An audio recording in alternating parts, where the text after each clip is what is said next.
Anda dah habis belanja puluhan ribu untuk ke haji. Tapi kalau kesihatan anda tak boleh tahan, semua usaha dan duit itu tak mampu selamatkan ibadah anda. Hari ini, saya senaraikan 7 masalah kesihatan paling kerap jemaah hadapi. Ini 7 masalah yang hampir setiap jemaah akan hadapi. Pertama, keletihan ekstrim, jalan jauh, cuaca panas, tidur kurang. Ramai jemaah rasa macam nak tumbang hari ke-3 atau 4. Kedua, pening dan sakit kepala, dehidrasi, kurang tidur, perubahan waktu. Ketiga, kulit kering dan tumit merekah, udara kering dengan hanya 15 hingga 20% kelembapan. Jadi, kulit hilang moisture cepat. Keempat, kaki melecet dan luka, jalan berpuluh kilometer sehari, kasut atau sandal mahal pun kaki akan melecet. Kelima, sakit badan dan otot. Otot tak biasa dengan volume jalan. Jadi, pasti rasa lenguh, sakit pinggang. Keenam, nafas berbau. Bila kurang minum air, kurang tidur, makanan berbeza, mulut akan kering dan bakteria bertambah. Ketujuh, sistem imun lemah. Bila hampir 2 juta orang ada risiko bakteria dan virus berlega-lega lebih-lebih lagi dari negara lain. Setiap masalah boleh ganggu ibadah. Yang paling menyedihkan, ramai jemaah terpaksa lepas peluang ibadah macam tawaf sunat atau ziarah sebab sakit. Kalau saya boleh bagi anda satu set lengkap yang cover 7 masalah ini, inilah set yang saya formulasikan sendiri untuk anda. Untuk setiap masalah, saya dah formulasikan solusinya. Ini set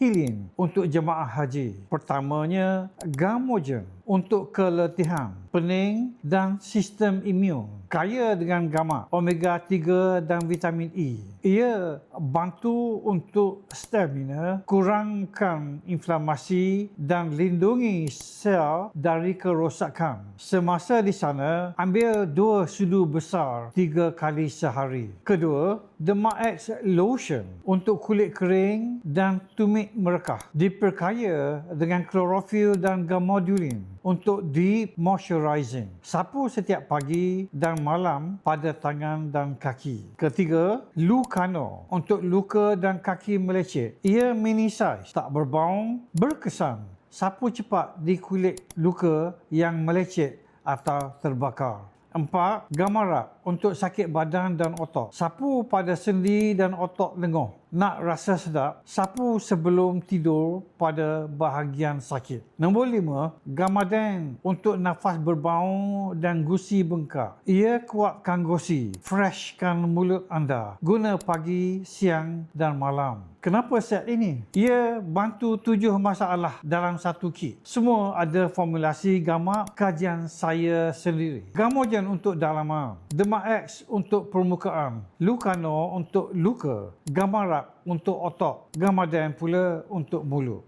Jangan pergi haji dengan harapan insya-Allah tak sakit. Mencegah lebih baik daripada merawat. Ibadah anda bergantung pada kesihatan anda. Komen set haji di bawah. Saya DM package complete set haji healing dengan panduan khas penggunaan 40 hari. Share pada orang yang anda sayang.